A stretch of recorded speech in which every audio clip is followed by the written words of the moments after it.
So let's have a couple of case studies, and I'll tell you a little bit about these hidden champions more. So I have it on some examples, and then we might have a group work session. You have already formed groups, and we can later learn more about the Mittelstand in the Eastern Partnership countries. Yeah. So, or does anybody have any comments or want to say anything before? Some ideas from the coffee break? No? Okay. If you want, then just interrupt me, and the floor is yours. Yeah. So some case studies. I have two case studies where I want to show you examples from such hidden champions, where it also might become more clear why they are, what I mean by these focused niche markets, etc., etc. Yeah? So the first one is this one. Who of you likes skiing? I don't believe that. Nobody. One, two. Downhill or downhill? Then probably you have seen this thing there sometimes. Yeah. So probably you have come across such a piston bully, as it would be in Germany, as is the company name. So it's a very specific, very focused product, because probably you don't need the technology which you need to have for such a machine. I mean, if you like skiing, sometimes the slopes are very, very steep. Yeah. So, but and you really know how to get down there, even if you're a good skier. But this thing has to run up there on a slope of, I don't know, 30–40%.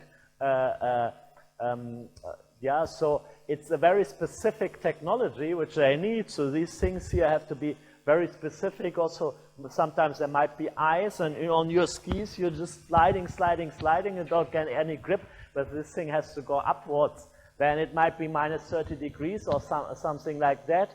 Of course, during the day, people want to ski on the slopes, so you have to do this at night, so you have to also have enough orientation. Yeah. If you go downhill skiing, there will be lots of like small hills, yeah, which you normally you fall down very often because of that if you're not such a good skier or in the beginning.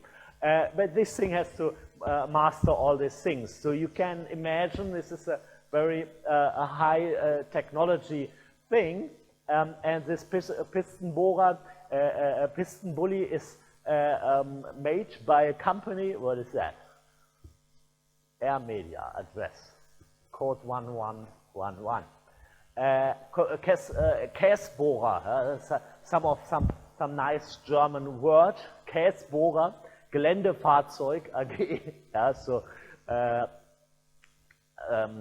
we like to kind of like connect Gelände, Fahrzeug. We like to connect words and have very long words. Yeah. So it doesn't matter. This thing is called Käsebohrer Geländefahrzeuge AG. And they are founded in 1969. So that means 50 years old already. I don't know actually which generation they are with the next company which we have. I know them personally, and they are in the 4th generation, but certainly the founder is not anymore the CEO. So it might be the granddaughter or grandson who is the current CEO, something like that. So they were focusing on just on this thing, which is not a world market like a car manufacturer has, but you're doing skiing everywhere from the US and Canada through the whole of Europe to Japan, so you can sell this thing in the whole world. Of course, you would not survive if you would build this thing only for the Ukrainian market, because for some slopes in the Carpathian Mountains, they need to buy one every year, so you have to sell one in Ukraine, one in Belarus, 2 in Germany, 10 in Switzerland, etc. But then you can be successful in this thing. So there we see 90% of the sales are outside Germany. We will have on the next slide, you see where everywhere they sell things. They have less than 500 employees. 300 of them are in Germany, because of course you need to develop this every year. This machine gets better and better, every new version gets better, and they need very high-skilled people who really understand about this thing. Yeah, you need a strong engine, you need to always improve these things here. So every part of this thing has to be constantly improved, and therefore you need qualified people, and not only people who do very easy work. So therefore they have most of the people in Germany. They are invest lots in R&D, yeah, 4% of sales, and they are world market leader in their field. The equity ratio is 40%. They have not so much bank loans, actually. They have bank loans, but most of the thing is actually 40% is equity, so not most, of course, but much compared to many other companies. So as you see, they sell their products throughout the whole world, from New Zealand and Australia through South Africa and Chile, US and Canada, everywhere over Europe, China, Japan, even in India. Of course, they have also mountains, yes? Himalaya, right. I didn't know that they are skiing there, but I never seen an Indian skiing, but they might be my, yeah. So, so very focused, one specific thing, one product group, and of course you might have this product in a little bit different kind of versions, yeah. So they certainly not having only the same one, but you certainly can also tell them, okay, here the snow is a little bit different. I'm not an expert in that, but for example, when I was in Japan, and those people skiing there, they explained me why the Japanese snow is different. I was never skiing in Japan. I would like to. Then I can tell the difference. But for some, I don't know, reasons, Japanese snow seems to be different because of the climate condition, whatever. So they have to also adjust it. If you want to sell this thing in Nagano, you cannot do the same like in Innsbruck. Yeah. So they are very customer focused as well. So this is just one example. Another example is, and here I know a little bit more about this company, there's the Fuchs Petrolub AG. Why do I know more about this company? Because it's actually in Mannheim, and the former CEO, he was a member of the kind of the club which was sponsoring research in our Center of SME Research and Entrepreneurship. So we had kind of very good insight into this company, also into the succession process, because this guy is now, I don't know, I didn't see him for a long time, he must be around 80. So now his son is actually leading this company, there you see it's 1931. It was founded by the grandfather of this former CEO. Now it's the fourth generation. Yeah? So, and the son is the grandfather of your father, so your great-grandfather founded this company. It's not about short-term profit maximization. It's not about buying yourself a new Porsche for being cool, but it's like you want to be in this gallery with your great-grandfather, and even when you're long dead, and your great-grandson will be proud and looking up to your picture. And this knowledge that this is important, you will grow up as a child. Yeah, you will walk through these corridors with all these pictures of those people from former generations, and that's where this long-term thinking comes from in many cases. They are looking not into 2020. Of course, they're also looking into 2020, but the strategic goal is more like 2050. So where will this company be in 2040, 2050, 2060? And what will we do on our 150th anniversary, and not only on our 100th anniversary in 12 years. So you see almost 4,000 employees in 2012, when I was interviewing them last time, so it's not latest state of the art, but it really doesn't matter if this company is 80 years old. So 4,000 employees, worldwide production facilities, 100,000 customers in more than 100 companies. They did an IPO. What is an IPO? Huh? Yeah, they went into the initial, I heard it somewhere, initial public offering. So you enter the stock market basically. But they entered the stock market, that means they also sold shares of the company to others, where they kept more than 50% of the voting shares in the family owned.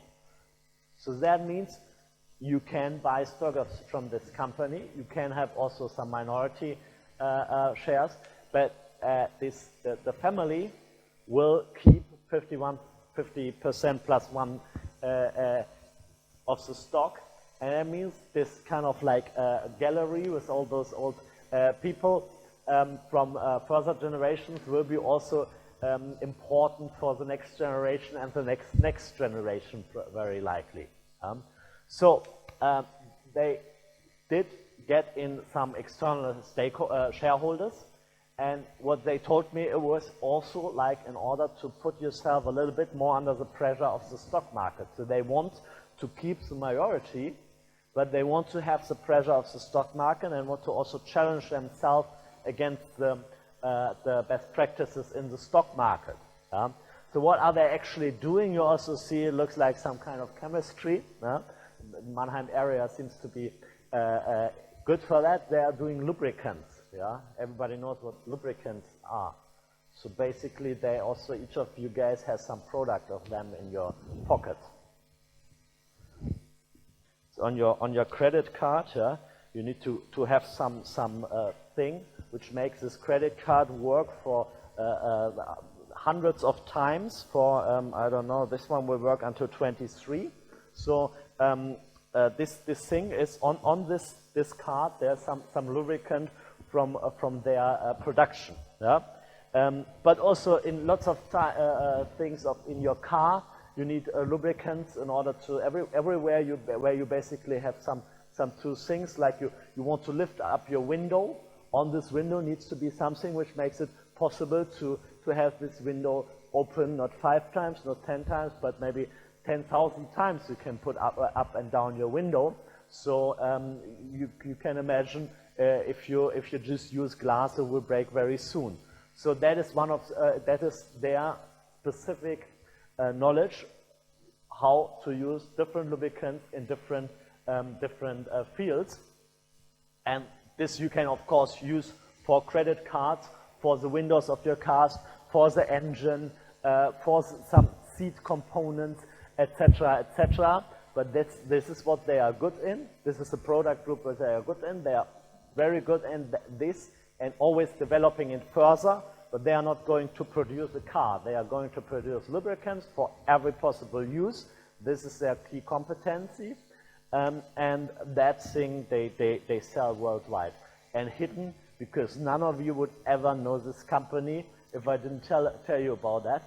Or if you like accidentally drive through Mannheim and see there, because something in the engine of your car, you're not interested. You're interested, this is a Mazda or a Honda, yeah, that you know, but certainly not what is in the side of the engine of your car.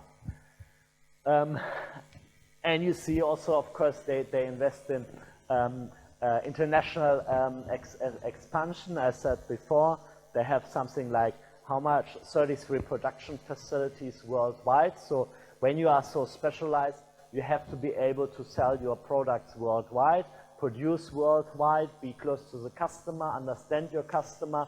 What does the car manufacturer, what does Toyota want when they produce in Tokyo, and what does Volkswagen want when they produce in Wolfsburg? So you have to be very close to your customer. You have to even be involved in an optimal case into the research and development process for your customer, and that's why they are everywhere where you can where somebody needs lubricants and where their customers are, they are also. And this, of course, only works if you have lots of people who not only produce some lubricants, like anything made from oil, but also do research on how do we make this window of your car not go up and down for 5,000 times, but 10,000 times. Yeah? So it's very much on the margin. This thing which is on your window is already very, very good, because I don't know if anybody of you has, if this window ever broke for you, but you want to make it even better and better and better. Yeah? You want to be able to use this credit card for on average 7 years and not to exchange it after 6 years. So it's very, very much on the on specific research which you need, and that's what they are doing. They have 10% of their staff in R&D, and that globally, worldwide. So they are R&D facilities for Toyota. They would be, I don't know actually exactly where they are, but if Toyota produces in Tokyo, they will be close to the customer and also doing research on the lubricants for the engines. They are close to Tokyo. So what is very important if you have companies like these, like this Käsbohrer, which was how much? 50 what? 50 years old, and Fuchs, 70, almost 80 years old, yeah? almost 90 years old. What you actually need is to think long term, and that's what will bring us to this phenomenon of family business, which we will talk about, or which you will talk about with Jan next time in greater detail. Family business is very important in Germany, and they are planning very long term, and there's many decisions which you have to take, also with regard to corporate governance. Like, what if you have a company like Fuchs with 51% of the shares in the hand of the family? And what does it mean? The family could be several members. Then you could think about giving yourself a family constitution, family governance plays a role, etc., etc. So these things, they are important for having these companies surviving for a long time, and Jan will tell you many things about that. I just want to give you this example, which was actually from a research project which we did in the Center of SME Research and Entrepreneurship. I was not personally involved into this research project, but my close colleagues did it, and they were interviewing such multi-generational family businesses and thinking about the succession, how to come from a young business to a multi-generational family business. And they had some smaller and bigger companies which were interested in this. Like one company was 20 years old, but the CEO was now 60-something, was thinking about how can I make this company, because it was his baby, kind of like he founded this company when he was 40. How can I make this company survive a long time after I'm dead? Yeah? What will happen? Because this is my monument. Yeah? So I want to be in this long corridor, and I want to see my grandchildren, my picture. So, and some others who were in their 5th, in their 7th, in their 10th generation, some family businesses. So there you see from being a young business, like young, it's not really young anymore, 20 years, but from being a young business to have succession, the first succession in this business, and this company owner was thinking about this succession and what can he learn from other businesses, from other family business, how to organize succession. Early on, you have to think about how to educate the next generation. Yeah? Do you want to give this company to your daughter?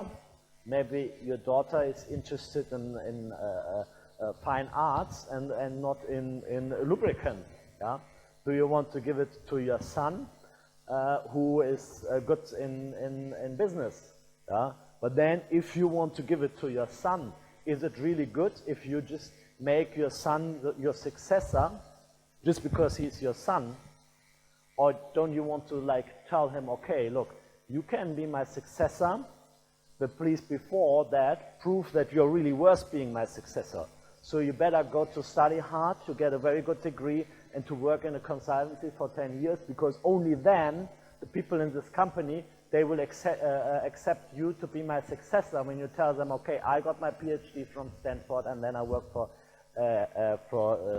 McKinsey for 10 years and I succeeded, and only then you can be a successor. Just imagine you put somebody being a successor when he's 25 without any outside experience. So it's very important to think early on, and this is also, by the way, something which is now relevant for your countries. Like I was on a conference, on several conferences about family business in Ukraine within the last half year, which we as GRZ supported in Ivano-Frankivsk, in Lviv, and also here in Kiev.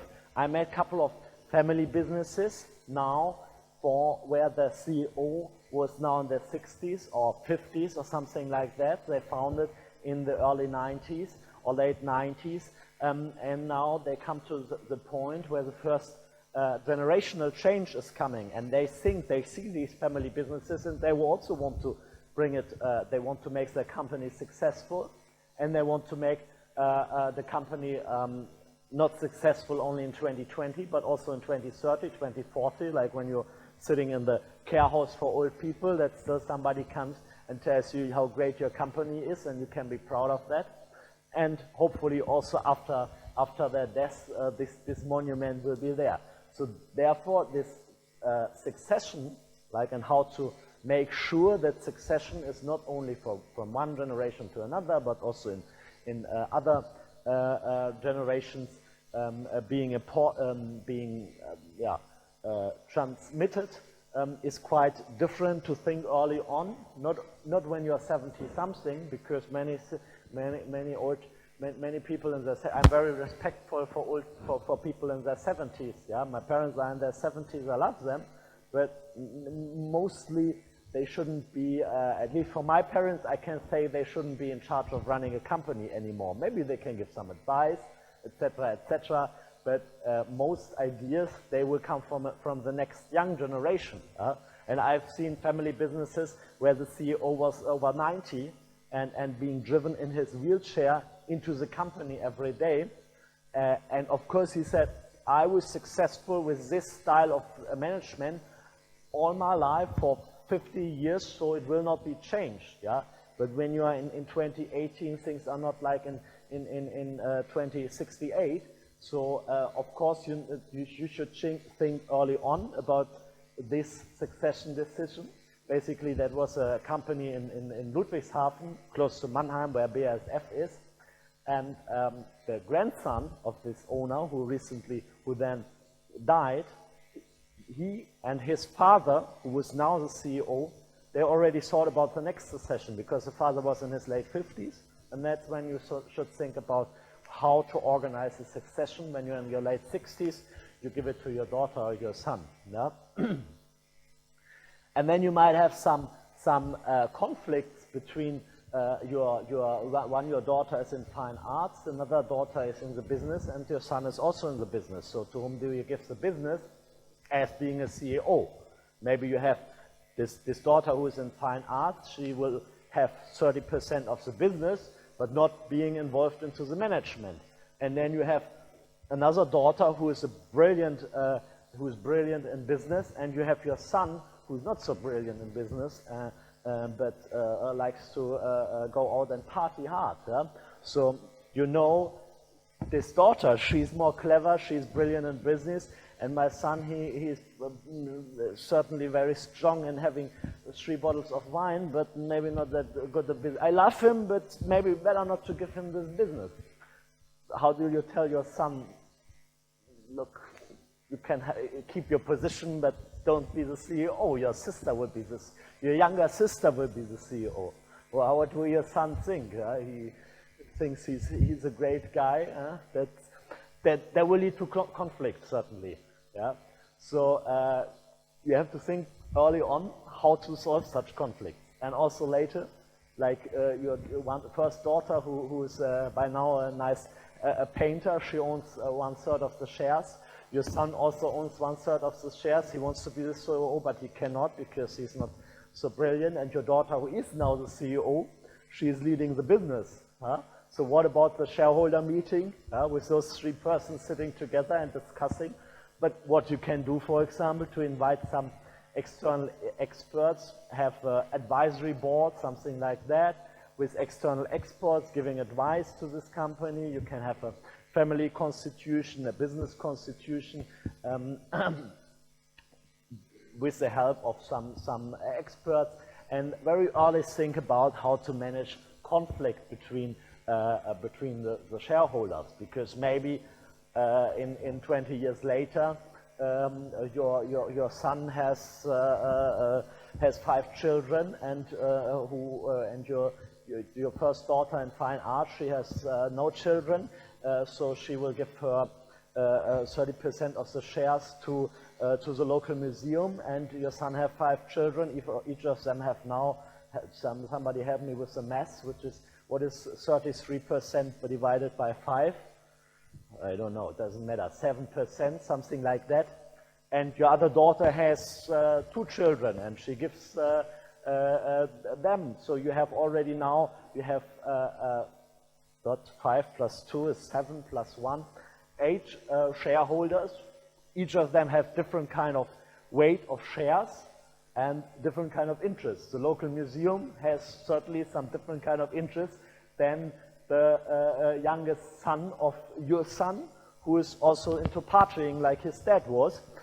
He just wants to have the money and for his new Porsche, but your daughter, who is still in the management, she wants to carry this company to the next generation and to the next and next. So in order to kind of like early on avoid conflict, I mean, you will not avoid conflict, but you can create rules and make sure for every new generation how to play by those rules, in order to then, if you have an extended family, if you are in the 4th generation, yeah, maybe at that time you already have 15 or 20 shareholders, yeah, then you might introduce rules. Is it allowed to sell out my shares to the market? Yeah?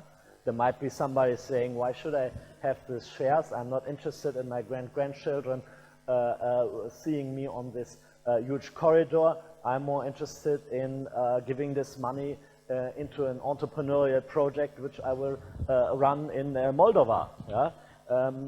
That might be a justified idea, yeah? But if you as the owner want that all the shares will be held by your family, this girl who wants to live in Moldova and have her entrepreneurial business there, she will be limited in selling these shares to the open market.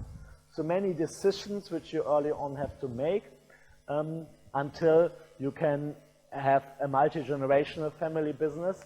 Of course, in each of those businesses which we did research about, in each business there are many conflicts being made, but from the history you can learn much about what mistakes you can at least avoid. So now I have finally made it that most of the people are asleep, unless Alicia, she's still awakened. So thank you very much, even though she didn't sleep. Huh? So any questions so far? No, then let's get you a little bit more on work, not me only like here standing and talking and you're watching your mobiles and listening a little bit, but let's make some group work session, and maybe you gather in the groups which you have predefined, yeah? And have some ideas, discuss with your friends, with your colleagues about the questions, what actually, how does it look like in your countries? with regard to the Mittelstand. So what I think would be a nice thing to have some general ideas with regard to Mittelstand in the Eastern Partnership countries which are participating. We don't have to have a huge in-depth knowledge, but I think it would be very easy to find out some general figures and present it to your colleagues. So the idea would be to have multicultural groups, we are a multicultural group here, and learn more about the Mittelstand in the other countries. So for each country, if possible, we have one member from the country and some, basically it's then Ukrainians teaming up with her or him, and then we have some small presentations next time about this, about the Mittelstand in each country which is present here. So maybe you might think about introducing your country a little bit, general figures, as we have already heard. It takes like a minute to find out, or maybe 10 seconds to find out with your mobile some general figures. What are the most important sectors? What is being produced in Moldova? What are the most important sectors? Wine. So you have to bring us some wine next time. Deal? Good. Next time.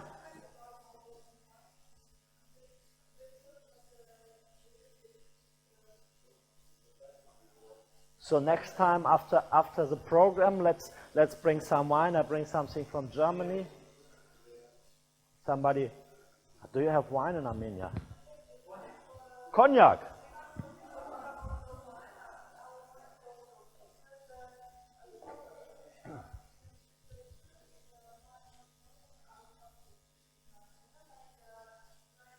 Dried fruits. So you bring us some dried fruits, yeah? Some wine. I bring German wine. Who will bring you? Are we allowed? Is it allowed to have some wine here next time after the? Or is it not allowed to have alcohol inside the center?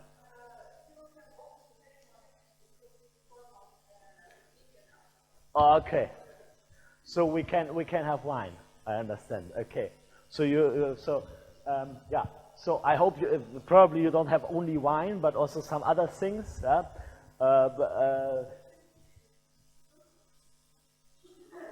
Wine and cheese.